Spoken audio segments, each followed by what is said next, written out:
ஈரானில் 2 இராணுவம் இருக்குன்னு சொன்னால் நம்புவீங்களா? அந்த இராணுவத்தோட பேர் IRGC.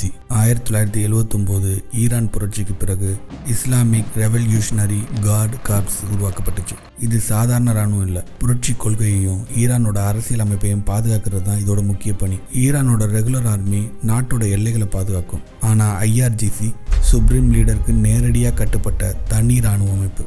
இதுக்குன்னு தன்னோட சொந்த கடற்படை, வான்படை மற்றும் மிசைல் ஃபோர்ஸ் பிரிவுகளும் தனியாக இருக்குது.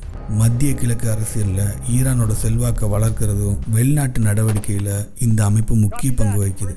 ஹெஸ்புல்லா, ஹமாஸ், ஹவுதி போன்ற சில ஆயுத குழுக்களுக்கு ஆதரவு வழங்குவதா பல நாடுகள் குற்றம் சாட்டுறாங்க.